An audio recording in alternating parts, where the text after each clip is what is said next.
Well, thank you for joining us for this conversation about race in our child protection system. My name is Amy Brady, and I'm a policy associate with Voices for Vermont's Children. I have a lot to say, but I will try to be brief. I want to start by acknowledging our co-host, the Roots Social Justice Center. I have a lot to learn from them. They have spent multiple decades advocating for change. They know the intersection between racism and child protection, and their urgency for action has been clear long before this recent wave of activism in Vermont. Shela Linton will join us later in the session and will share more about their work. I also want to acknowledge Kit, our communications expert, who has been incredibly helpful in organizing this series. Before I introduce our featured guests, I'd like to share a little bit about why Voices decided to host this series with the Roots Social Justice Center. Many of us hear child protection and we think of DCF. I invite you to broaden that lens, both today and in our work going forward. Our child protection system is all of us. I believe that true accountability can only be achieved when we are brave, when we are humble, and when we are able to reflect. If Vermont intends to be accountable to our children, then we need to take opportunities to listen deeply and open ourselves to uncomfortable truths. I want to be clear that we will not use this time to debate systemic racism. We are beginning today with the understanding that racism is real and that it is pervasive. I want to acknowledge that engaging in this conversation will require some level of vulnerability and trust. At times, we may need to sit in our own discomfort. My goal is to avoid talking about each other, but instead I encourage us to talk to each other. Many of us can easily identify racism elsewhere, such as the current crisis with family separations at the border. But it is more difficult to look inward, to examine our own implicit bias, and to see how we have missed opportunities to reconcile our past and create anti-racist practices in the present. This session is intended to create context so that we can move towards a restorative future. Please remember that this session is being recorded. By participating, you are opting into this public event.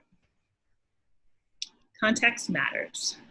Race as we know it is a human construct designed to oppress, and our history runs deep.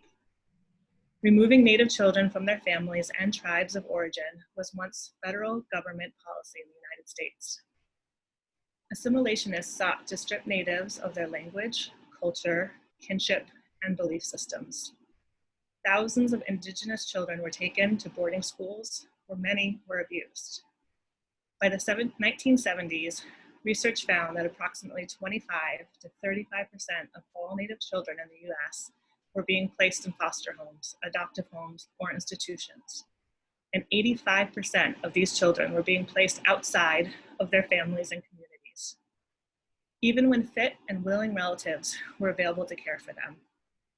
Research has shown that Native children in foster care who stayed connected to their culture did better, and those who weren't were at greater risk for behavioral and mental health problems.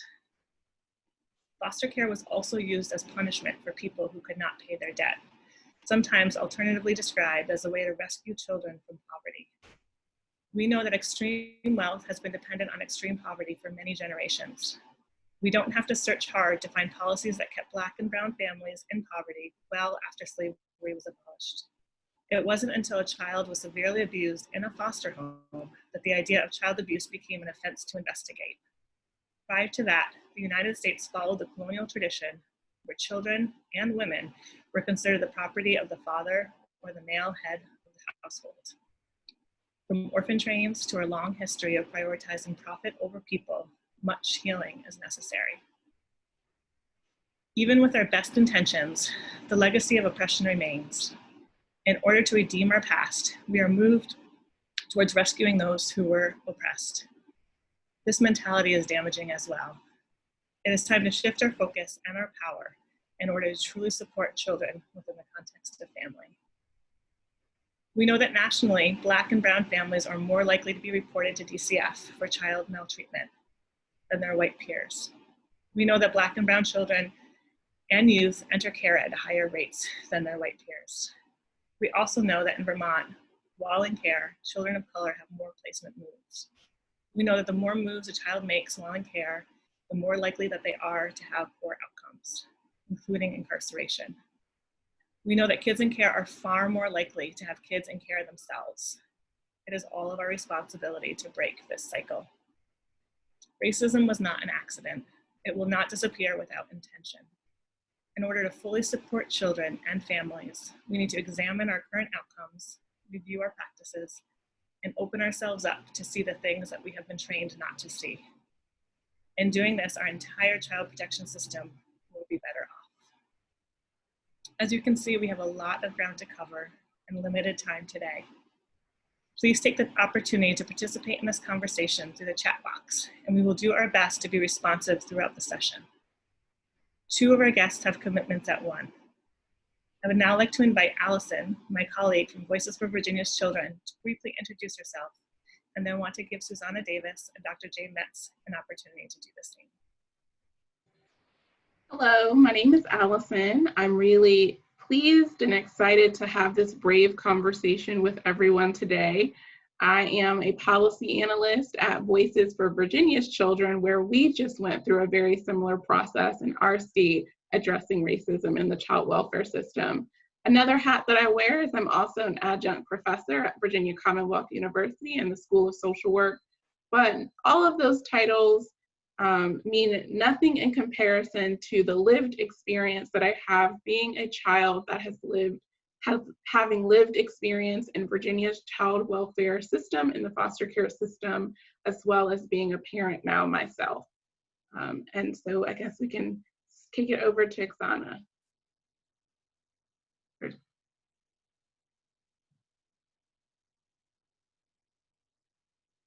Okay, buenas tardes, everyone. I'm Xusana Davis, Racial Equity Director for the state of Vermont, and very, very pleased to be here with you today. You know, when we talk about systemic racism, it's such a difficult topic for a lot of people to grapple with, because we all come into this topic from a different perspective, from a different vantage point. Some folks have lived experience with the subject matter. Some have more academic and technical expertise with the subject matter. Others simply see something, they know it doesn't feel right, they're not quite sure why, but they want to do something about it. And a lot of us fall somewhere in between all of those. I came into this role about a year ago, and I just want to talk very briefly about what the role entails. Alongside my role, Executive Director of Racial Equity, was also created a Racial Equity Advisory Panel. These were created by an act of the legislature in 2018. And the purpose of my role in the panel are to evaluate and identify systemic racism in all 3 branches of state government, to develop model policies and best practices for how to mitigate that systemic racism, to develop and conduct trainings for all state agencies, to liaise between the Governor's Workforce Equity and Diversity Council, the Governor's Cabinet, and the Human Rights Commission, to sit on a number of committees, including a recently formed Racial Equity Task Force, which I chair, and a number of other sort of behind the scenes, unseen work. And I think all of you in your practice are familiar with that unseen work. It never shows up in the job description, but of course it's essential to the health and the functioning of the work. Notice nowhere in that role does it say make people less racist or change hearts and minds. It would be nice, sure, if people could generally be less racist. And I wish if I were bold enough, I would get a tattoo on my forehead that just says, can you not? Because sometimes that's just how I feel. But it's not necessarily an explicit part of the work to make individuals less racist, but rather to reduce systemic racism.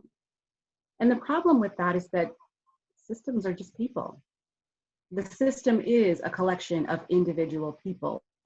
And so when we think about how to mitigate systemic racism, it also means that we have to do, as was said earlier, a lot of introspection, a lot of individual level thinking. And I'm not sure if this is supposed to be a basic intro or a substantive, so I'm gonna leave it there.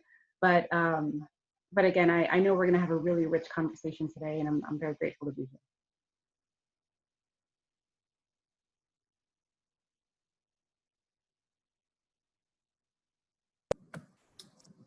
Good afternoon. I'm James Metz. I'm a pediatrician at the University of Vermont Medical Center and Children's Hospital. I work as a child abuse physician here at the university and interface a lot with DCF in helping them with cases of child abuse and neglect. Part of the work that we're doing here at the hospital is to take a look at the systems that we have here that may be biased and have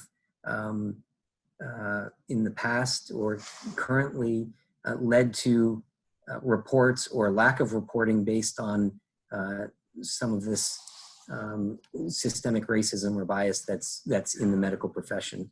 So developing protocols and guidelines that help physicians, medical providers do the right thing for the right reason and not fall into the trap of missing a diagnosis or overdiagnosing abuse or maltreatment based on some other factors that may or may not be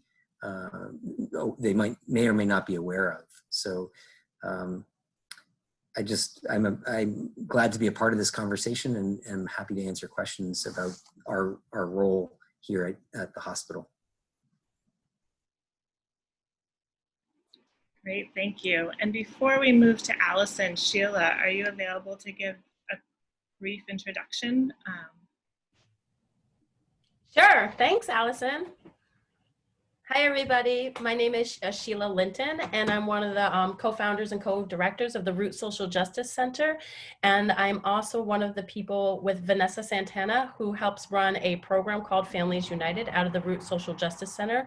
And Families United is a group of people who are peers who have been impacted by the DCF system, who are coming together to talk about how to support each other, how to heal, and how to make systemic change, both within the legislation and within our communities.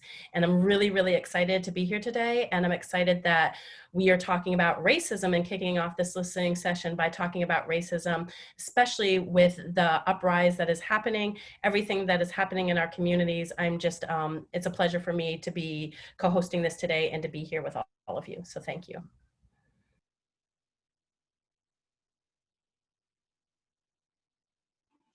Thank you. Allison, are you available to? Yes.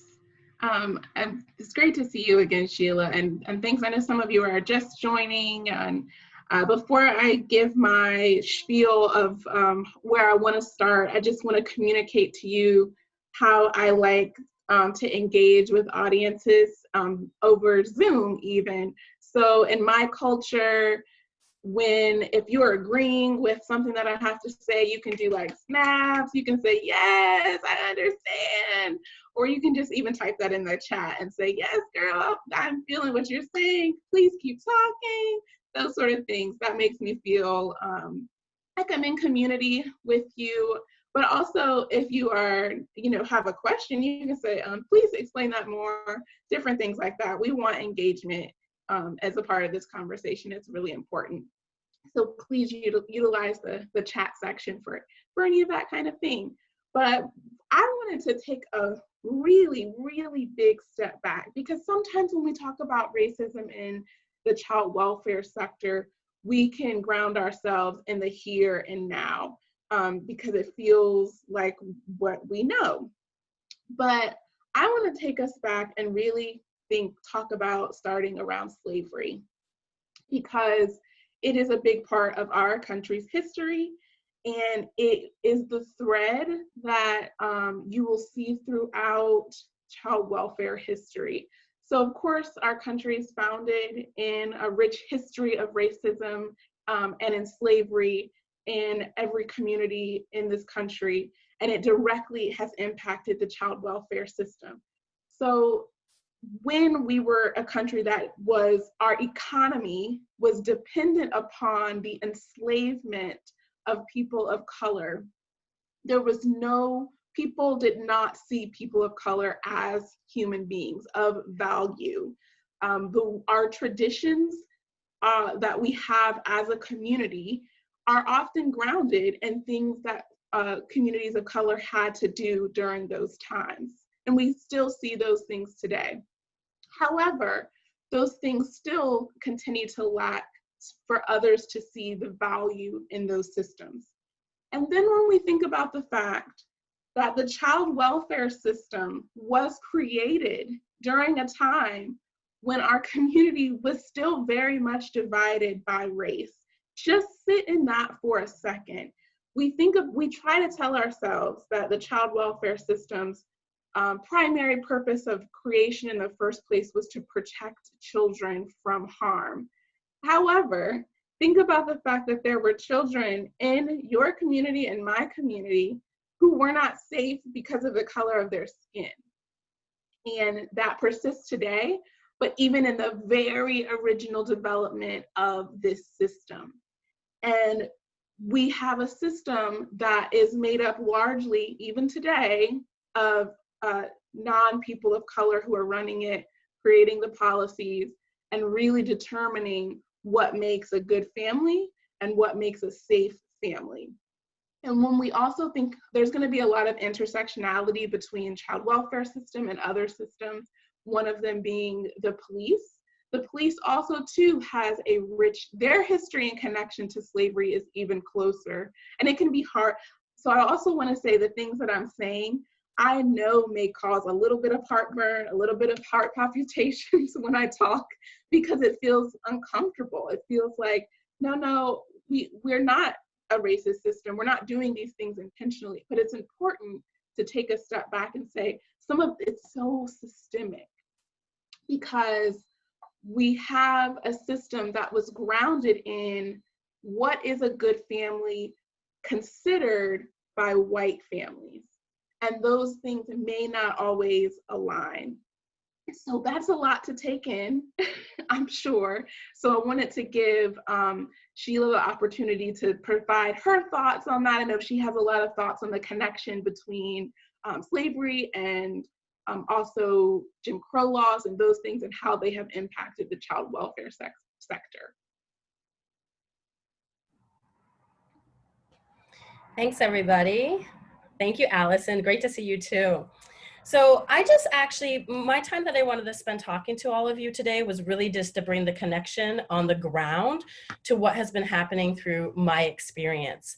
For almost 2 decades, I have been an advocate for families who have been impacted by the DCF system within the state of Vermont.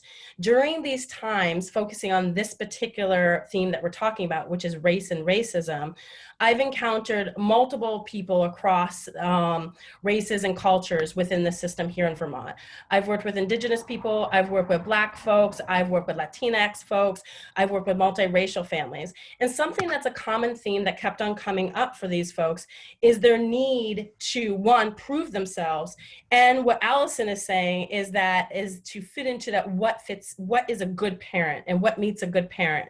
I wanted to talk about just a little bit of the experiences I had, such as when working with Indigenous people, them trying to prove their tribal recognition in order for their children to be placed with kinship. For Indigenous people to be disconnected from their families and have no rights as actual individuals, as peoples within their race and within their culture, and that preventing them from actually being able to have their children. That there are many systems and policies that are embedded in the systems and policies of DCF that are preventing people of color and Indigenous folks from accessing their needs and from being able to be with their families. I've worked with Black families and with multiracial families who have continuously stated to me that their cultural heritage has not been represented, that their children are consistently put into white families. And the explanation is that we're predominantly white state. That's what we have. That's what we can do. And then they're losing their culture. They're losing their heritage. They're losing themselves.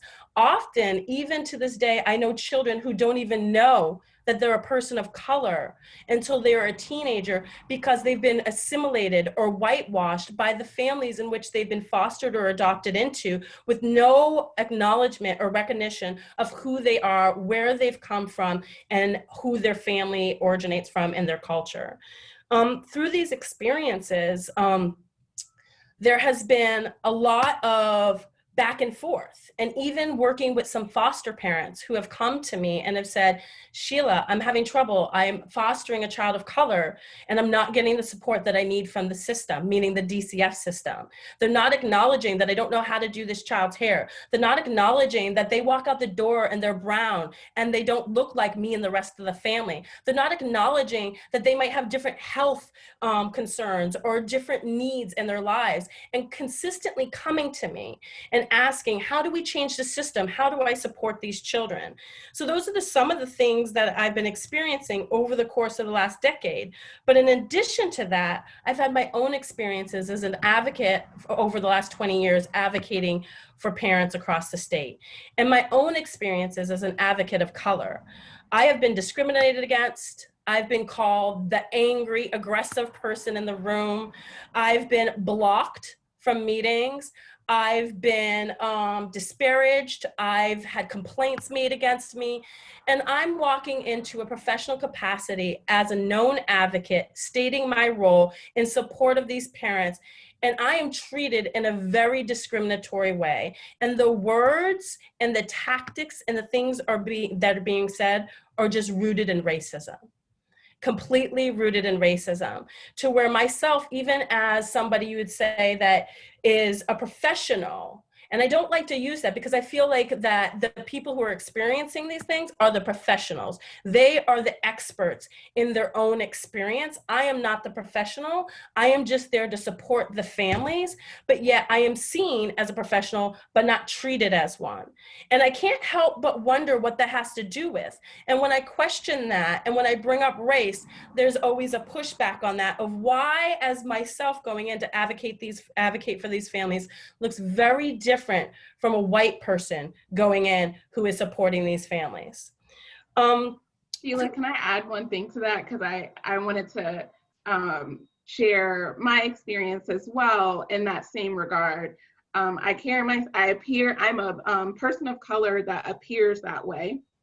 And I too have been in the experience of, I'm a professional. Pretty much if you work for our child welfare system in Virginia, you know who I am.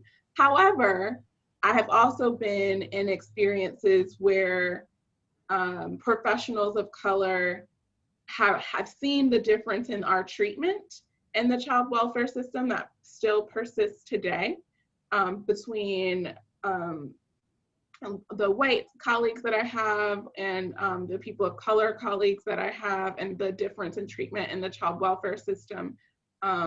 And so it's something, for one thing that I ask for every agency in DCF is to really, part of this work has to start internally, right? Like, some of it is asking the questions to your staff, to each other, do we have a problem? The answer is probably yes.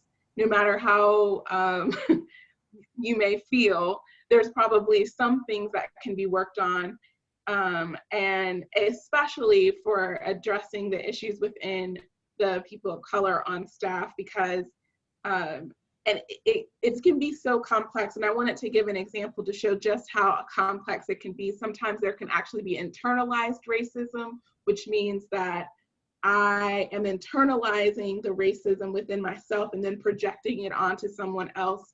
So I was in a court hearing once, and one of the attorneys, who was a person of color, came to me and said, "Are you the neighborhood snitch?" And I was really confused about what they meant by that. But then I also knew what they meant. They looked at me as a person of color and assumed that I was there to snitch. I won't get into all of the details, but it's so complex. And if you can't have these conversations, you may not be able to unravel all the things that are contributing to the data, which I know we would get into soon. And I know Dr. Metz doesn't have so much time, so I also wanted to ask him to share his perspective on racism, especially as it impacts the healthcare system and how it eventually impacts the child welfare system. Sure, thanks. I really appreciate that perspective, and I think that there is a lot of data and a lot of research that's been done, not enough, that shows that there is bias within the system. And I think that from my perspective in the area of child welfare, child maltreatment, it's high stakes. And I find that, you know, I'd like to think that we're all well-intentioned and the system benefits or focuses on the health of a child. But I think that that's a little presumptuous to think that that's always the case. And I think that we just need to, where we can, build systems to, you know, push back against some of our underlying biases and racism is important. And so there are many studies that show that, like was mentioned previously, that children from different either socioeconomic status or from different races with different color skin get treated differently in the healthcare profession, whether it's pain management, whether it's being reported to DCF, whether it's a workup, you know, the threshold for working up child abuse, it exists. And I think that, you know, one of the things I know that my colleagues across the country and that we are trying to do here is to build systems that are hardwired so that it doesn't, that we can get past those initial biases and apply the same standards to everyone. So a child comes in with a skull fracture, which is often a very low risk for abuse because it's fairly common, and based on the science and the medical piece, that everybody gets treated the same, that not one person doesn't get reported to DCF versus another family. And I think that that's really important. And to the degree that we can, you know, be a part of the solution in making those doing that kind of work, I think is really important.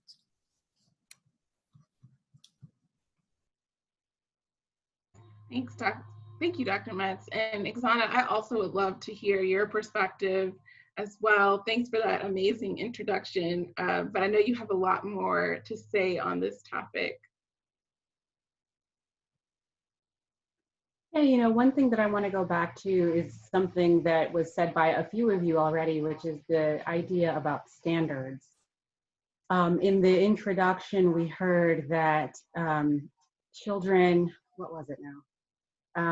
I think Indigenous children who are placed with members of their tribe or culture do better than children who are not. And one of the things that I like to look at is the way that we frame our thoughts about standards and language. I mean, for example, one way that we measure how well a child is doing is through something like academic performance, right? And think about it, academic performance in what? A social studies class that's going to lie to them about the history of their ancestors? Do we want them to do well in that respect? So the way that we frame assimilation or well-adjustedness for children in the system is often based on the standard that we hold about how would a default child or a child of dominant culture fare in this environment. But of course, you know, one of the things that equity work requires us to do is to re-examine the foundations upon which we base this work. And I hear this in this work that people say, well, isn't this just special treatment for people of color? And I always have to remind people, no, you see, the default system under which we've been operating is special treatment for members of a now dominant group. But that standard, that default, it wasn't a scale set at 0. It was a scale that was already skewed.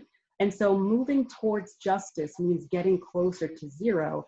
And that's not the same as special treatment for group ABC, but rather it's about stopping the suppression of those groups through special treatment for the group XYZ. And so in thinking about standards, it's so important that we remember that as we develop curricula or guidelines for how we want children to thrive and behave, that we also reconsider how we develop those rubrics and how we establish those norms in the first place. You know, in the state of Vermont, we have a state that is the second oldest in the nation. We have the second highest median age after Maine. And it is also the second whitest state in the nation, again, after Maine. But that doesn't really tell the whole story, because when you break that down by racial group, then what you find is that white Vermonters and Indigenous Vermonters have median ages in the mid and late 40s, respectively.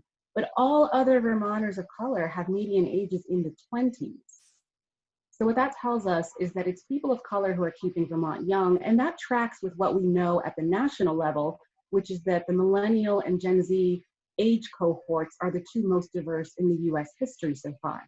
So when we think about what our future looks like, or rather who our future looks like, and how we're developing goods and services and government accountability for the future of our state, it's so important that we recognize that as our young people move up through the system, through the world, they enter higher ed, they enter the job market, we're going to see an increasingly multicultural composition in the state. And so redesigning and tailoring our services and our systems in a way that's culturally responsive is not just going to be beneficial. It's not going to just make things easier for us, but it really is critical to the survival of our state, because people live in places where they feel safe, where they feel welcome, where they feel that they're being served adequately. And so how do we as a system, whether it's a formal network of government and NGO entities, or informal network of community and advocates and supporters, how do we create a society that is designed for our future leaders to thrive? And that really, it starts with identifying who our future leaders are. So I think that, standards and really just identifying that intersection between race and generation is crucial to our ability to make something that really works.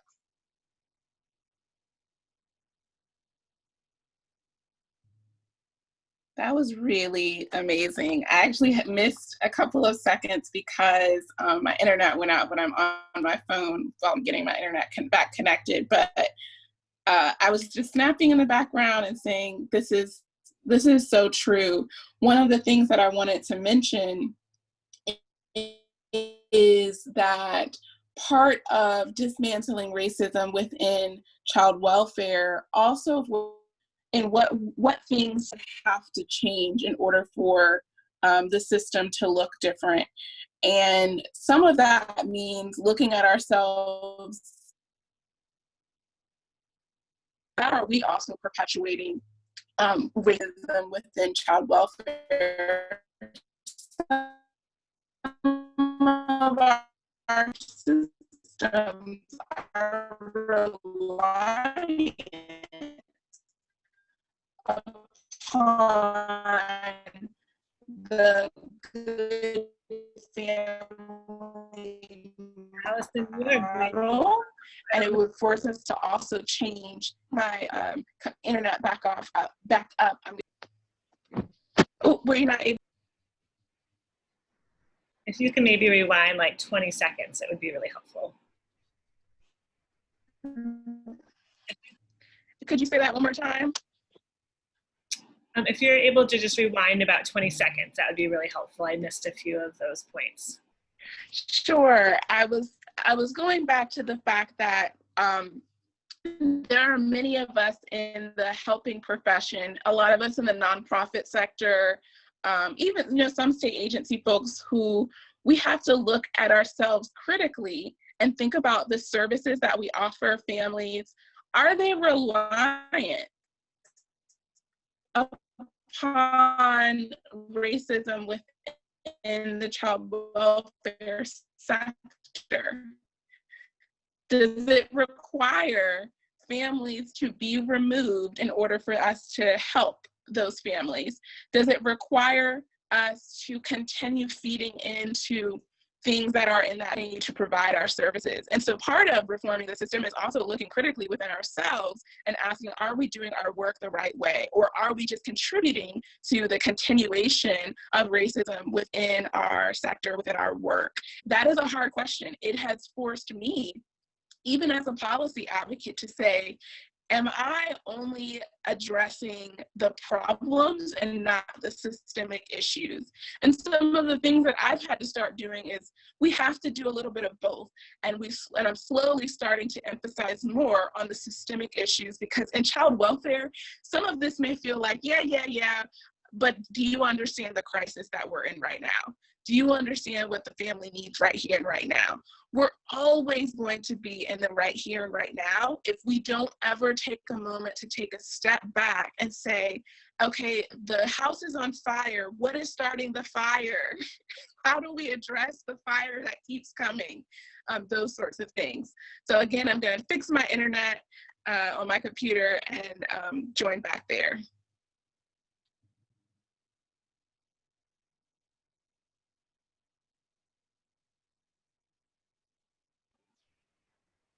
Allison, are you able to show the image that you brought today to talk about sort of the broader context that creates the system that we've inherited today? I can, if you just give me 2 minutes to get my internet back working on my computer, and I'll do that in just a second. If you want to, if anybody wants to share other thoughts. Several people who have introduced themselves in the chat. Great. Appreciate the broad representation that we have today. We did have a few questions that came in, and some of them may have gone just to me directly, not to the whole group. And so I just kind of want to highlight when Allison was talking about systemic accountability, there were a few questions that came back to the group around sort of what is available, particularly for people of color in the system, and how can we kind of as a state know how we're doing with the data that we have. And so I'm not going to put people who work for the state on the spot in this call who didn't come prepared to talk, but I'm wondering if anybody who's on the call has any experience with that and wants to share a little bit. And I'm going to default to you, Sheila, if nobody else jumps in.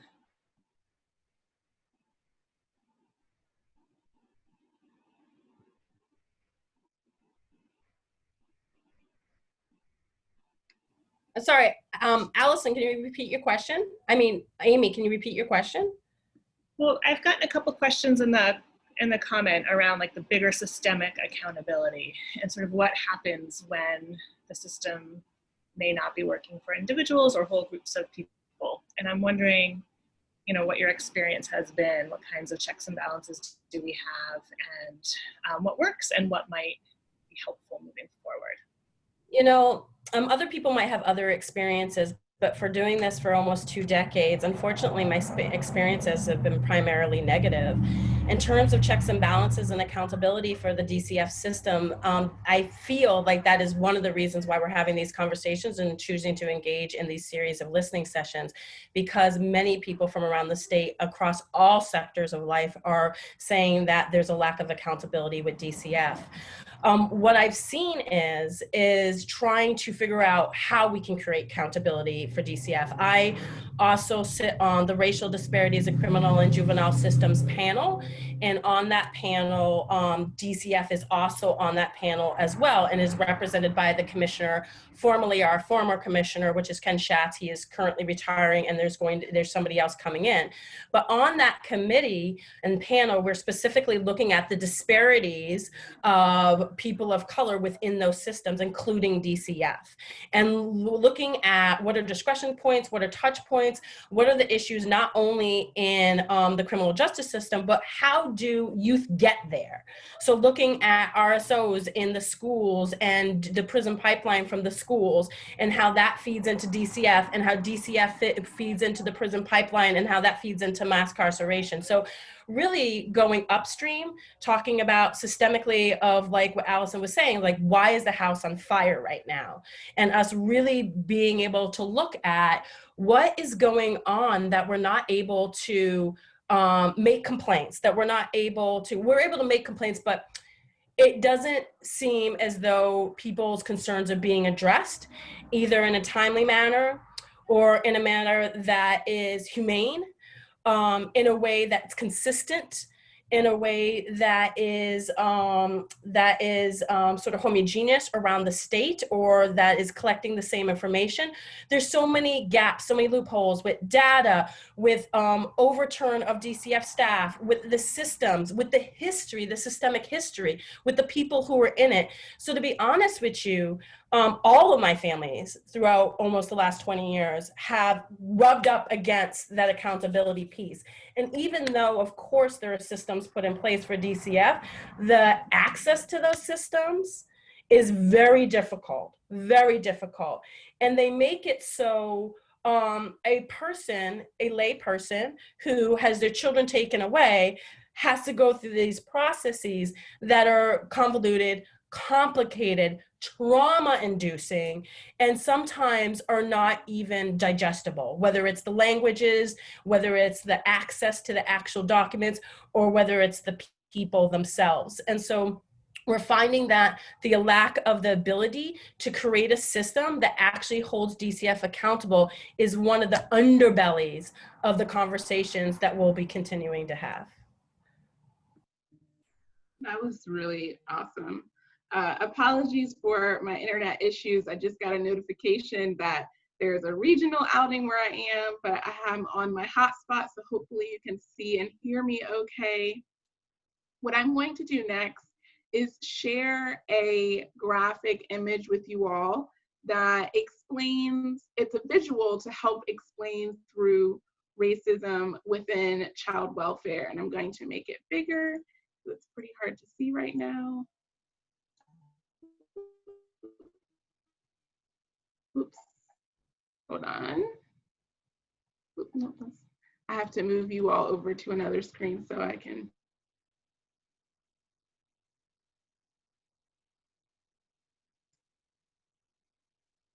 I don't know why it's not.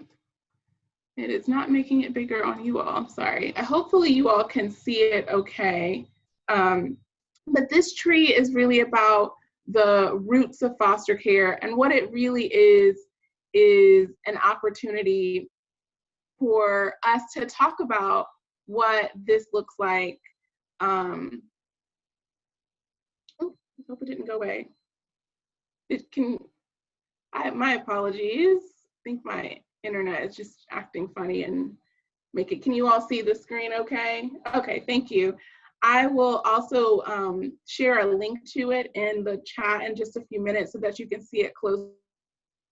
The purpose is really to explain some of these root causes and what we do. So some of the root causes of foster care are systemic racism, mass incarceration / war on drugs, white supremacy, structural racism, school funding formulas, minimum wage, not including the cost of not increasing to cost of living, family court laws, public housing, TANF time limits, and so on and so forth.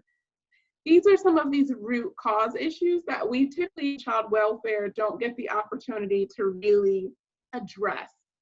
And then when we look even closer here at our tree trunk, you can see some of the things that the tree kind of builds upon. So we see that we have more police presence in low-income neighborhoods. We have cultural biases for child rearing, majority white staff, racial biases in the workforce, and even one that we see a lot of is expedited termination of parental rights, which some may feel is a good thing, but it also plays into some of these how children end up in foster care.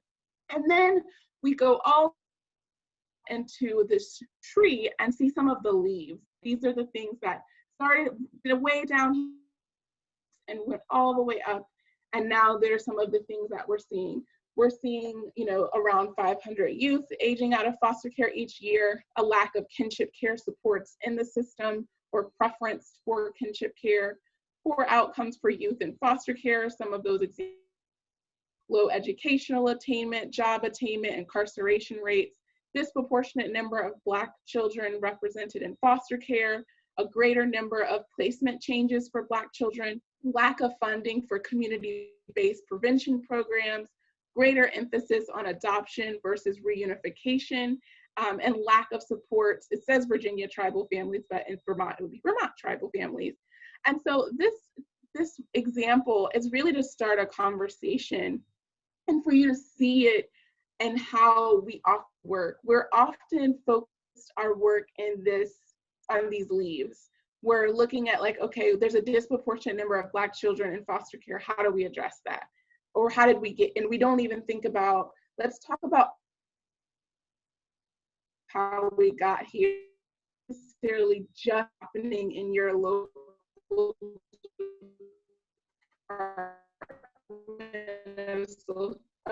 your local. So Allison, while your internet is coming back, I'm just going to pause really quickly. Xusana is about ready, and I just wanted to thank her for her participation today and give her the chance to. The causation that.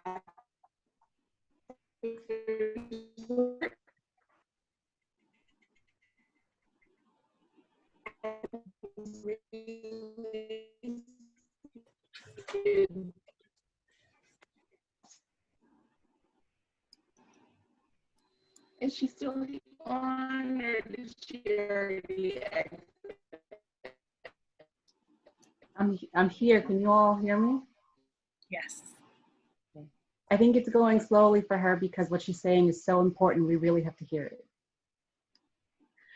So yeah, again, I just want to thank you all for having me here. Unfortunately, I do need to jump off of the call because a lot is happening in the legislature, and there's a lot of sort of impromptu emergency discussions that have to happen. So I apologize for needing to bow out early, but hey, Amy, I'm tell so grateful for this conversation. You want me to go ahead and continue, or did you want? There we go. Yes. You know, thinking about systems and the ways that they interact, it requires not just that we as practitioners be energized to do something about it, but it also requires top-down leadership. And I think this gets at the question that we heard earlier about what does it take when systems don't work for people or work for entire groups? It takes firm and explicit leadership to say, we recognize that whether intentionally or unintentionally, our policies and practices are having disparate impacts on certain groups. We're not okay with disparate impacts, and we're going to get at the root causes. And that's what's really difficult, right? Because it's easy for us to make superficial changes. It's easy for us to appoint a brown person to a conspicuous position of leadership and say, see, we're not racist. Or it's easy for us to say, well, you know, we hired 22 Asian people last year. Great, but are they all on the same level of employment? Are they involved in the decision-making in leadership circles? Are these the same people who you're counting of color who were here last year? Or do you have high rates of churn that we're not surfacing in the data, right? So not just about more diversity, because diversity is just a numbers game, but it's really about meaningful inclusion and about making more of the foundational changes. Fewer superficial changes, more foundational changes that are going to get at those root causes, right? So let's talk about housing instability. Let's talk about employment discrimination. Let's talk about the way that the war on drugs has negatively, that's either the census or I'm receiving a package. Let's talk about the way that the war on drugs has negatively impacted people's job prospects, stunting their earning potential, and thus making it more difficult to show financial security, which is one of the measures that we use to determine fitness to have a child, right? So these are all important things, and I hate to bring up all these topics and then run away, but I mean, again, these are conversations that have to happen more than just one day. I'm grateful to be part of it, and I thank you all so much. Thank you so much, and can you all hear me a bit better now? So what I'm doing is I'm connected on my phone for video, and I'm connected on my very terrible hotspot internet so you can see my screen, but I'll probably just stay on my phone so you can hear me a bit better. I was just wrapping up this roots of foster care diagram and tree to just really reiterate part of it too for you all to consider is why do we continue to really address the leaves and not the root? Does it feel like it's not a part of our work? Do we feel disconnected from those issues? Do we feel like they're so challenging and so systemic that we don't know where to start? Some of that is, you know, those feelings are valid, but some of the next steps to take are, we have to do more collaboration with other state agencies so that we can work together to address some of these underlying systemic issues together. Because when children and families are involved in child welfare, as you all know, they're often involved in many other systems. And when we are not working together, that impact is felt even greater on those families. And I don't know if there were any questions, because I keep losing the chat because of my internet, but I'd be happy to answer any, especially related to this tree diagram. And either Kate or Amy can point me in the direction if there are any.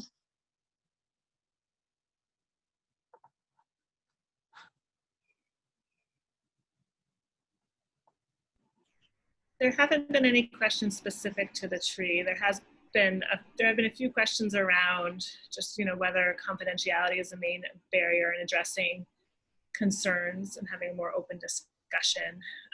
There's been some gratitude and applause for some of the comments around the systemic racism pieces that you brought up, but I haven't seen any specific to the tree at this point. Okay. Well, I'm glad that the information is really resonating with folks. It can be really difficult to digest all at the same time because it feels like a lot. I haven't heard from a lot of folks, at least in my state, of confidentiality being one of the main barriers in addressing some of the concerns that we're bringing up today, but it certainly doesn't mean that it isn't one, and probably is something for more conversation around what that might look like and feel like in your specific case. I'm wondering if that might be a question for Shela as well, in terms of the advocacy work that you've done. I was thinking the same thing. So when you're saying in a specific case, can you rephrase that, Allison, for me? Oh, I was just saying if there might have been examples in specific cases or specific circumstances where confidentiality played a role in not being able to address some of the underlying concerns that racism was playing a factor in that for that family. Thank you. I would say superficially, yes. Almost every encounter that I have with the DCF system says that they cannot say, do, interact, give some information because of confidentiality.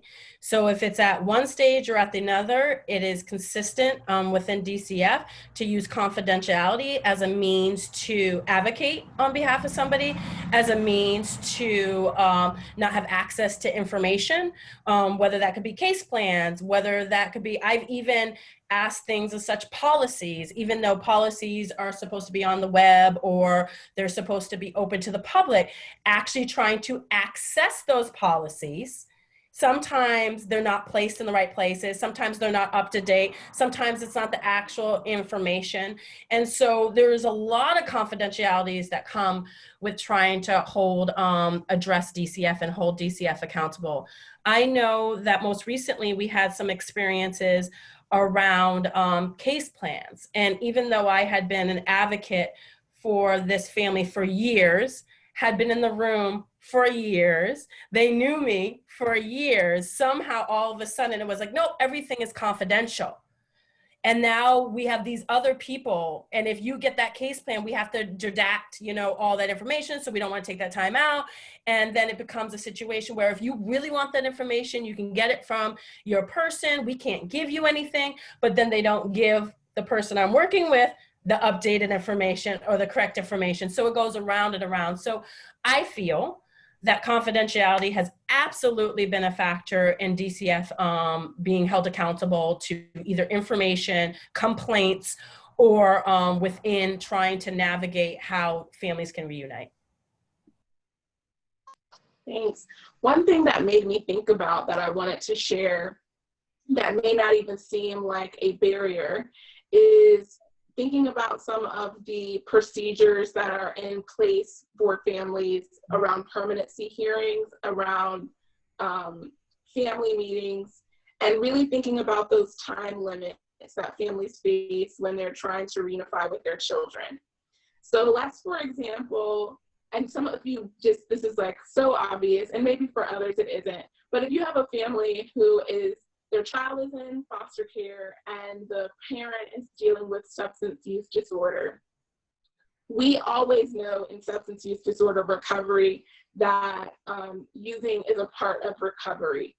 And when the timelines do not match that recovery trajectory, we're automatically putting children into a position where we're making it next to impossible for those families to have those children reunified. When you couple that with a child who is not white, who is, who their family is already being seen as maybe not necessarily the good family because they're living in a lower income housing or whatever the case may be, it makes it extremely difficult for that family to reunify with that child.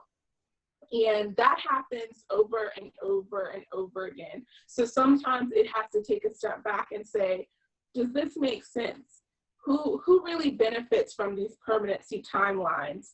And who is disproportionately impacted by our permanency timeline? So that might mean looking into your data and saying who is most likely to be removed from their at this point in their case history, or in the case, if you look at the data and it says the majority of Black children are removed at this hearing, that's when you can start to dive deep and say, what is happening here? What are we not providing for these families, or what are we assuming that families need to have in order for them to have their children back?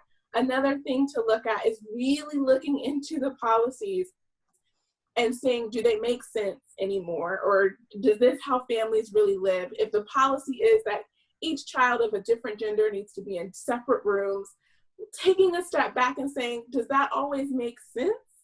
Is that the one barrier that is keeping this child from living with their kinship, their grandparent, or being reunified with their family, when we know that communities of color tend to do it this way anyways?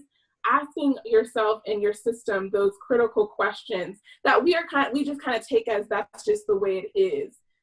We don't have to have systems like that anymore. Lots of snaps. Okay, good. I'm glad that you're all are agreeing. And thinking about, and someone's asking, is there a best practice dashboard of data that Vermont should? This is really interesting to me, and Amy, you can probably speak on this more, but I was really astounded when I started looking at the data in Vermont and really the lack thereof.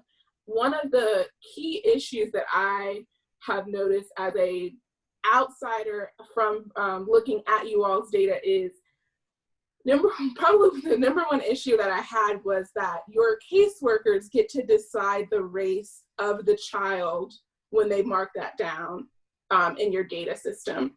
That is extremely troubling to me for many reasons. As a person of color, I have nieces and nephews who may present as white, but are biracial and have, Black history and as part of them, but might be marked as white in your system. So that has to be a priority if you want to start to dismantle racism in your system, is to accurately collect data to show where you actually are. And then there are other data points that really you should be able, from that you should be able to have. You should be able to say, how often are children of color experiencing placement disruptions? That is a huge indicator of what is really happening in your child welfare system. If when you place a child, a white child, if they're more likely to reunify or stay in that home, but a Black child is more likely to move 2 or 3 or 4 times, what is happening? So that you can really dig deep and to see what the real issues are. And Amy, did you want to add to other questions about data and what you've observed? No, I appreciate you bringing that up. Thank you, Allison. And for those of you who have seen the entire series advertised, you'll notice that the Root is continuing to co-host other conversations with us, including one that's specific to data. And I noticed that in a comment, there was somebody who also shared that DCF is actively working on changing the way data is collected. And we also need to own the fact that the DCF system, or the child protection system in Vermont, does not have a data system that works for them at the moment.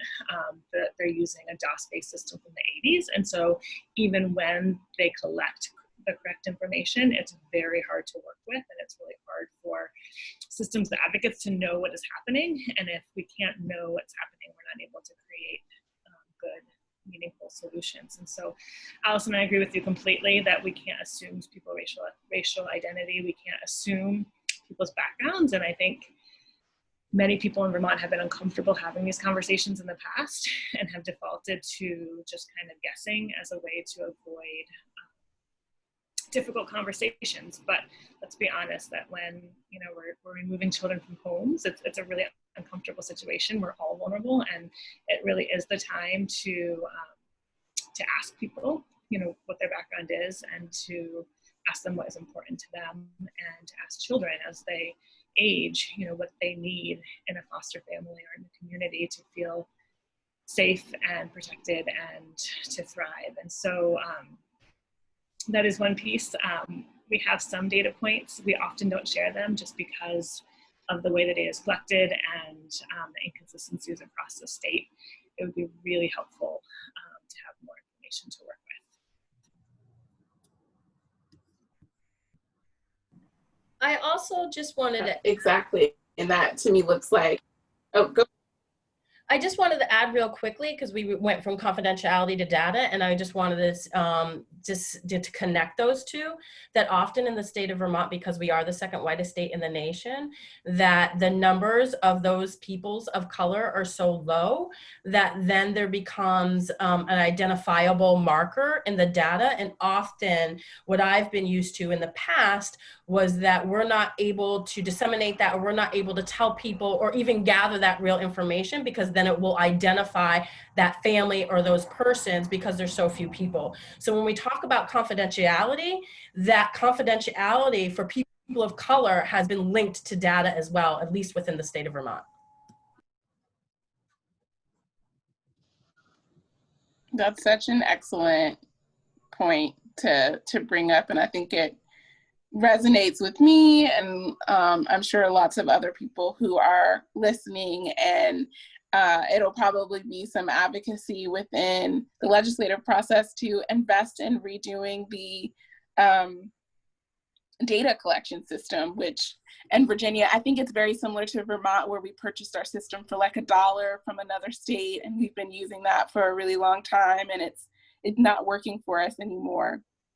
But I know that I wanted to take an opportunity for folks who have questions, so that we have enough meaningful time. Just a reminder to put your questions in the chat box, or things that you maybe feel we haven't gotten to just yet that you want us to talk about more. And I saw a couple of comments asking if I can send that tree around. I will definitely share it with Amy so that she can send it to everyone who has registered for this call, so that the purpose of that tool is to start meaningful conversations. So if you are a local DCF director, you might use that in one of your town hall or staff meetings, so that you can walk this through your team and say, what does this mean to you? What do you think we're doing right? And where can we start?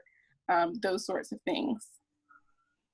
And while the questions are coming in, I also want to recognize Representative Emily Kornheiser and Representative Mary Beth Redmond, who are on the call, and give you an opportunity to share sort of what comes to you from your constituents and what brought you here today.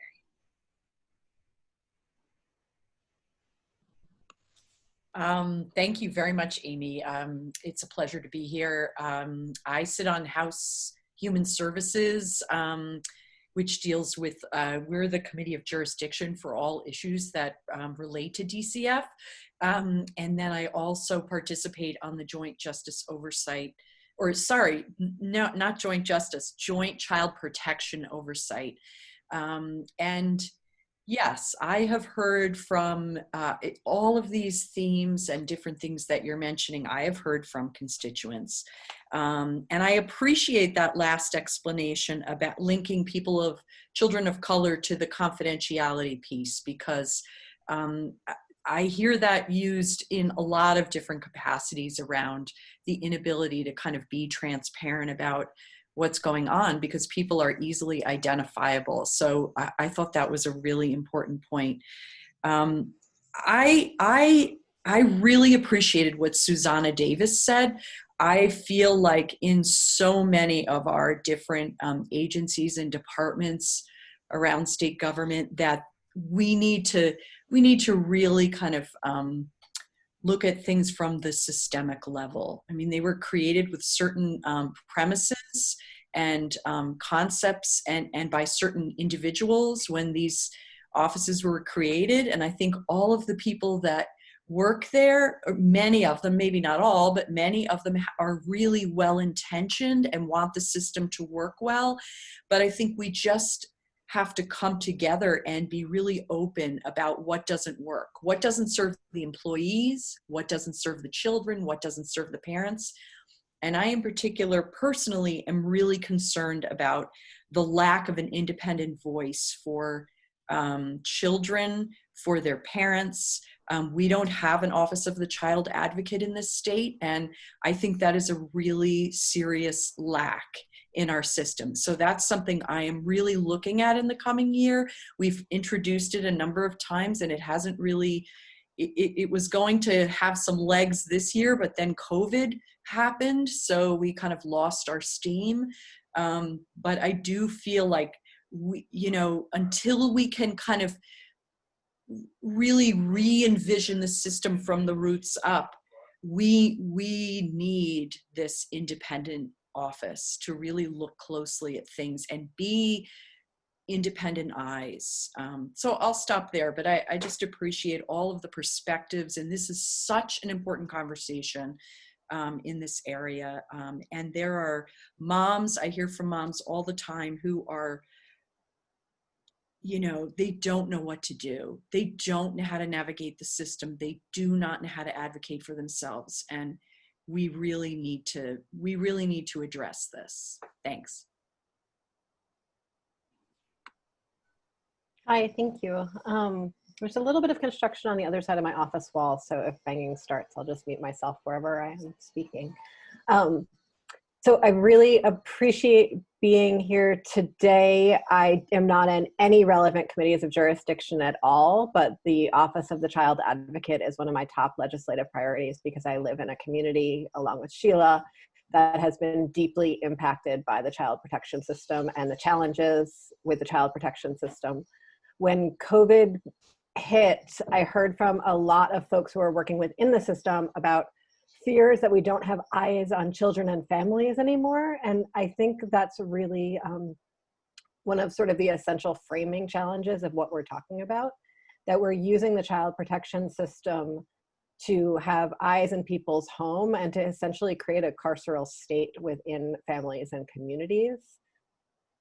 When I talk to folks, just one community over from me in Bellows Falls, there are families there that remember the eugenics that was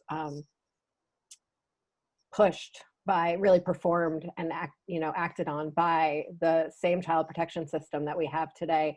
And so the idea that child protection is working in collaboration or in community with children and families is very far from the reality of where we are. I really appreciate that tree.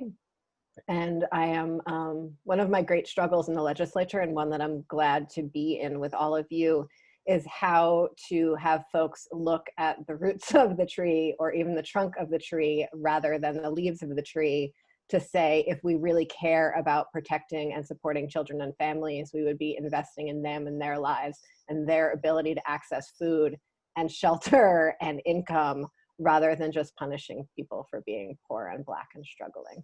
Thank you.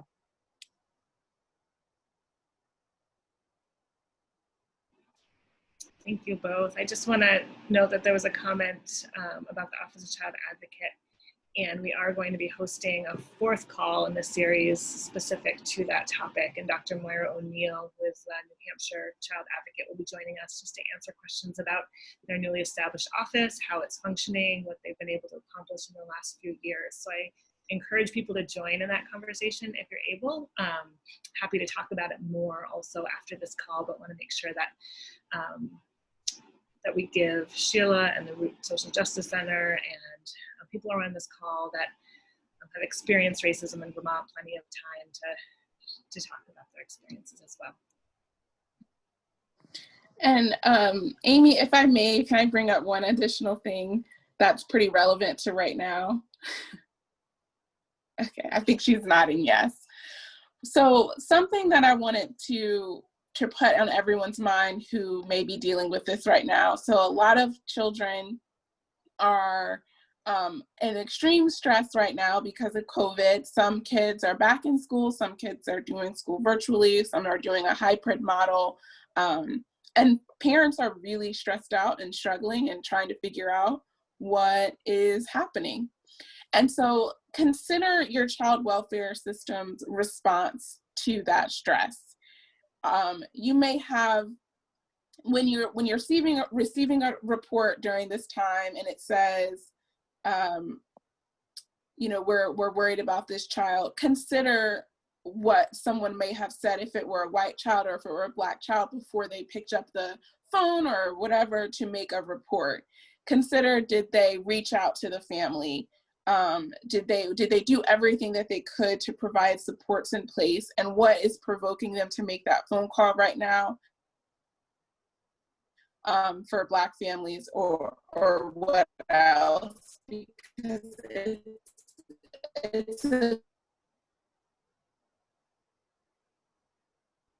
and they need our help.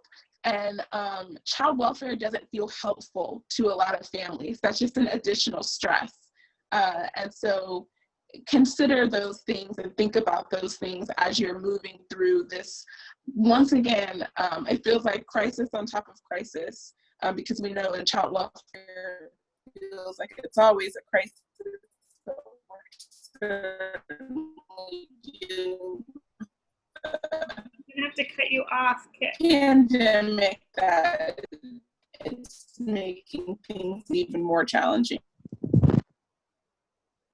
I apologize, Allison, your reception is not working properly. So I'm gonna see, Kit, if you can mute Allison for a moment. I'm gonna ask John Ellis if she'd be willing to speak just briefly about her policy work and considerations that she has around approaches to institutional racism in Vermont. Hi there. Thanks, Amy. Actually, my experience in developing policy has been more across the country, so I can't speak specifically for Vermont, but I certainly live here. I'm a parent here. I have a family here, and these days, as a human rights commissioner for our state, I am clear we're in a time when hate is rising in our state. And in some ways that's helpful for us to be able to identify it, you know, to be able to identify that not everybody supports the idea that we're all people. You look at the tracks across the Black Lives Matter signs that were driven in just days after it was painted. And you talk to people who are protesting and some of the pushback and the hatred that's thrown at them. And it begins to make more apparent that Vermont has many sides to it. We often brand ourselves as very progressive, as even a utopia. And you'll hear that in the messaging. We hear it in, when the various government officials are talking on VPR, they're like, wow, well, we're really glad we're in Vermont. It can't happen here. It doesn't happen here, any of the bad things. And people take a big sigh and they go, oh yes, we're in Vermont, thank goodness. And then they go moving along on their way. And it's almost a disabling strategy to be able to put that brand in front of people in such a way that they don't look at what work we actually need to do to bring our state forward for everybody who's here, whether we are residents or visitors. But a few things in the media remind us that we're not as welcoming as we can be and as we should be. And so when I think about systemic points for how we begin to tackle institutional racism around families and children in the state, I think about the presenters today who have talked about from their personal experiences what they're working on or where they see the gaps. And I want people to understand that these different silos work together to make an institutional harm. So we had the UVM presenter talking about, UVM Medical Center presenter talking about how they're looking at in health, what happens when there's a bias in place, when it's the pediatrician who determines whether or not they think abuse is there. So if there's a bias as they look and make the call, you begin to institutionalize that bias in the documentation that makes the call and puts it into a document. So you'll have a health piece that has a bias in it.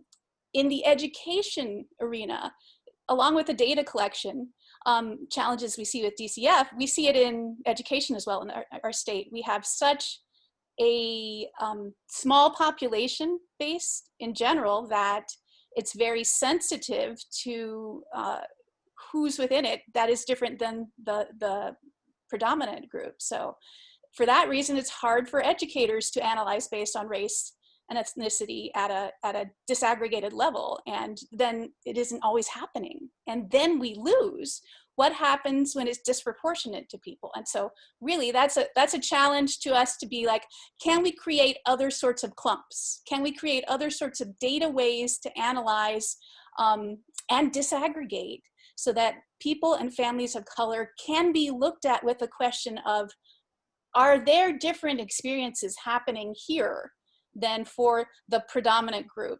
And I'd like to take Shela's point on, it's not that it's a predominant group. And I think Allison as well, we are changing in Vermont. And so I have spent time in schools that are a global majority in Vermont.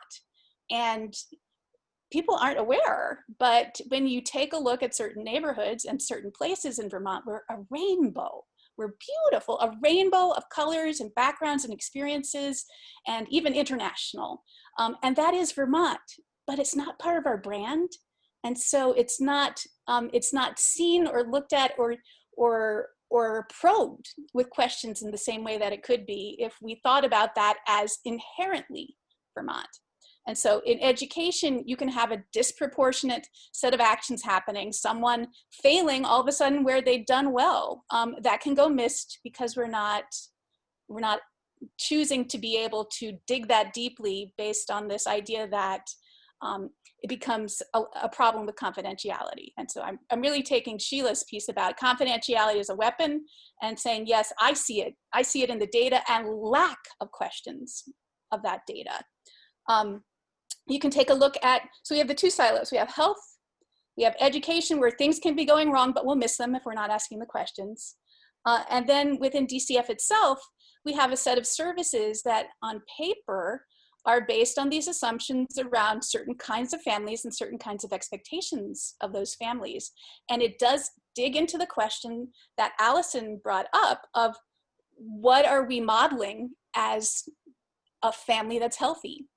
What we do know when we look across the country, particularly at families of color, is that they have different strategies to basically make it through in a society that can be tremendously hostile and dangerous, and have everything from redlining to lack of grocery stores, to lack of access to capital, to a history of lack of wealth transfer. You can have all of these pieces working against a family, and yet within those families, they have developed strategies that are powerful in how you make it through. And those strategies may include intergenerational relationships. So it can be very matriarchal, and very powerfully so, where a grandparent is highly involved in the life of a child, where the idea that you have to have money to buy things that you need can be turned on its head when you have relationships, and you can use those relationships to come up with how am I going to get childcare, and how am I going to get my kids so that they are getting music lessons, and how am I going to get my family so that we are all well fed. All of those things may be troubleshot in a whole other way than whether you have a certain level of a dollar sign that's really artificial, especially when you look at a place like Vermont, where the median income, last I checked, was in the $30,000, $35,000 range a year.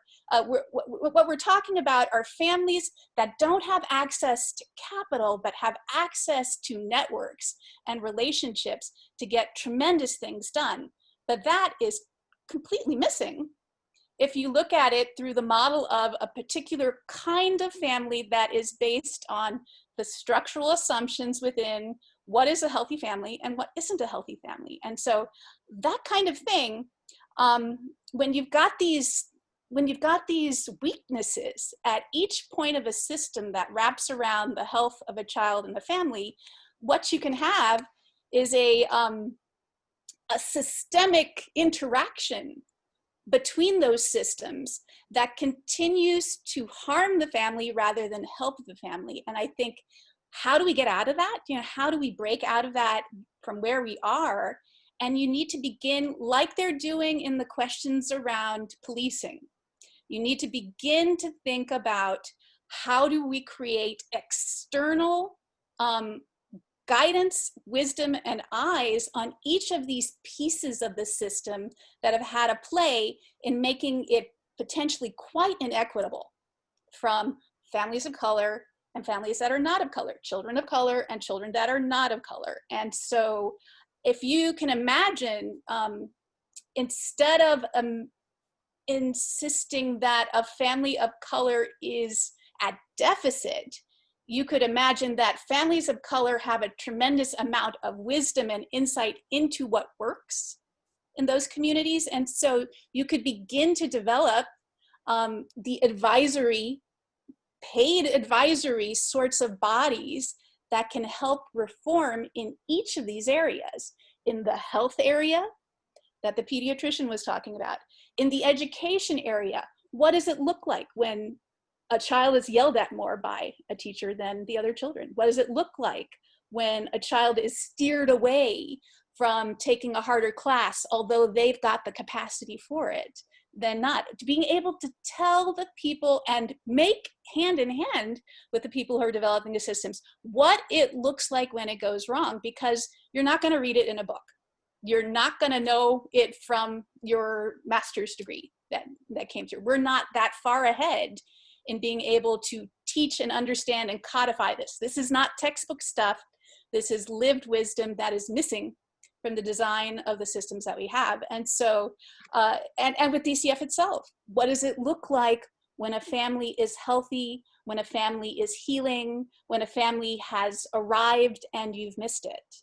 And so being able to have this external piece of accountability and wisdom at each set of the silos that affect families and children, I think, is probably critical in catching and reforming the systemic harms that happen because they're based on ideas that don't apply to families that have had to live with oppression for generations.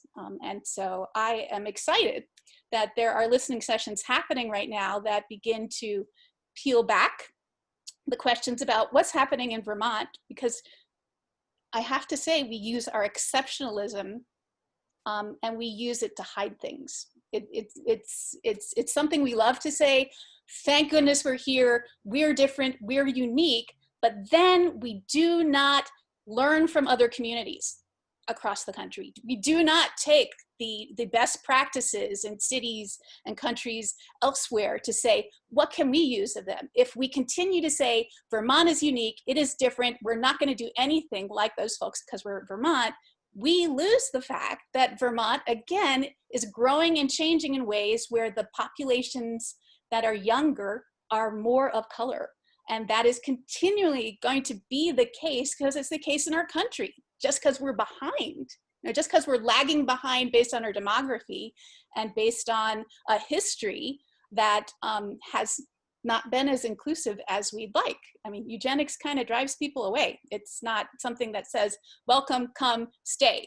It's really a hostile piece of our history that isn't talked about as much as it could be. And so I'm excited for the policymakers and design thinkers in this conversation to be looking at how do we take what we have right now and how do we create quick safety systems? Because every day that the system is trying to take a circle and shove it into a square peg, somebody's getting harmed. And so the sooner we can make sure that there's just accountability on the ground for families and children, the sooner you can at least put a stop to some of the systemic challenges and then begin to design and redesign the kinds of interventions that could truly wrap around a whole family and a community. Because in communities of color, it's not about individualism in the history of many of the communities, indigenous communities, communities from African American communities, communities with languages that are different than the dominant language. There is an extension, not just of family, but of kin-like family who could be considered as uncles or aunts or just people who are around that family to support them. And in the current idea about what is a healthy family and is it healthy or not, it is very much in practice about snapping them away from these people who matter and have been part of children's lives as they grow up, which seems counterproductive. It seems harmful.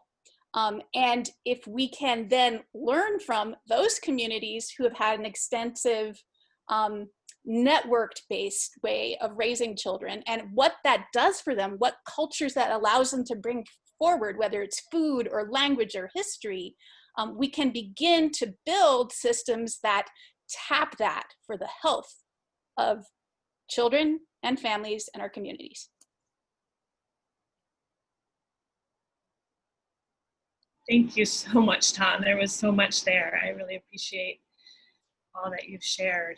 I want to be mindful that we're getting close to 2 and just want to thank everybody for participating today.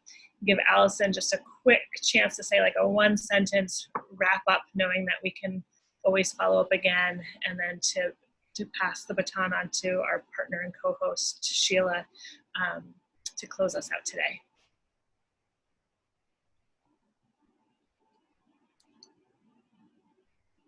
Thanks, Amy. Don, I was like in the background snapping and just hear me, and even if you can't see me, but I was just like, this is a sermon. We need to just stand up. If you were in the room, we would be clapping.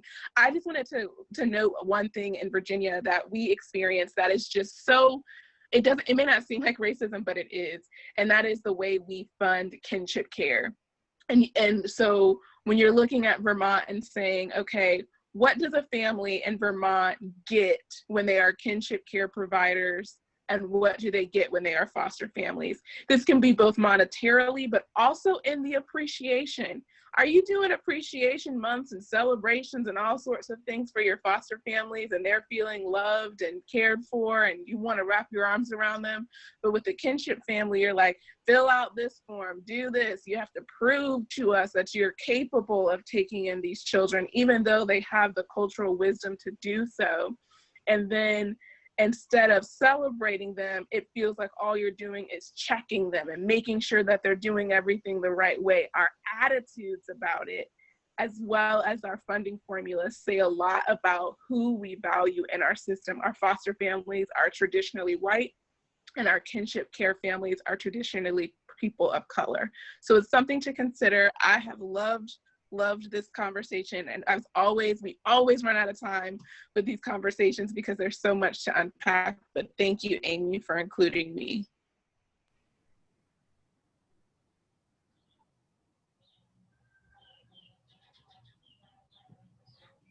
And I think Shela was next. Great, thank you, Allison. Thank you so much. And thank you, Dawn. Yeah, Dawn, I share so many sentiments that you said. And so I won't spend a lot of time repeating those, but what resonated for me, what you said, was that we want to be strategic and involving strength-based, that we want to be a strength-based community, a strength-based organization, and not be building off of our weaknesses, but be building off of our strengths. And those strengths come from the people who are most impacted in this situation, and that those are our families. I also wanted to say that our data is our stories. And I want to remind us that even though sometimes that anecdotal data doesn't get to be in the system, or even though sometimes it's not looked at as the same as a number, our stories and telling our stories is data. And I encourage people to keep on coming out and to be speaking out, not just for families who are impacted, but for all of you who are supporting those families. We need you to be standing up as well and to be speaking out as well. And I want to say that in the essence of, and I'm going to use this analogy that I don't like because I'm trying to be quick, but a lot of times we're involved in fighting the battle and we can't win the war. And what I mean by that is we're being pit against each other as individuals. And right now we're pit against each other of, clearly those families came into custody for a reason. They had this wrong, this wrong, this wrong, this wrong. And not only are we against those families as a society, but then they're against each other. Something that we do with the program that we run, Families United at the Root Social Justice Center, is one of our agreements is oppression exists. Another one of our agreements is that we will not be pit against each other. And another one of our agreements is that we will create systemic change within the system. Because we had acknowledged that each one of those families, some had substance abuse disorders, some had mental health, some had disabilities, some had all different kinds of issues of why their children were allegedly brought into custody. But at the end of the day, we're being pit against each other as individuals, and we're not breaking down, dismantling, and resisting the systems and the structures that we're talking about. So even when you may be in doubt, even when you might think, oh, maybe that child might be better off in this care, even if that is where you go, we still have to challenge those systems of why that child has to be in that care in the first place. We have to examine those systems, and we can't just chalk it up as that's a bad apple, that's a bad parent, that's bad behaviors, because we have created systems and structures that have created behaviors. We've created systems and structures that have oppressed certain types of people. And we've created systems and structures that does not allow the same access as other families may have. So one of the things that we're doing with Families United is we hope that group will be created all over the state. And we hope that many allied partners will be coming to support those families as well. And so we really ask you to not only build up the systems that you want, but to continue to resist and dismantle the systems that you don't, and to speak out, because we need to not be pitted against each other. We need this to not be individualized. We need this to be in a conversation of the structures and systems that need to be dismantled, so all of our families can be able to be united and be healthy and well. So I thank you all. I thank you for the opportunity for all of us to be here. Thank you, Amy with Voices for Children, and Allison and Xusana, and everybody, and Dr. Metz, and everybody who came onto this call, and all of you participants.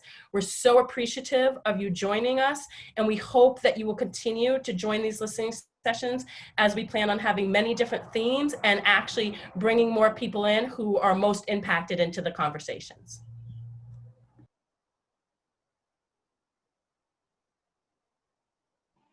Thank you all.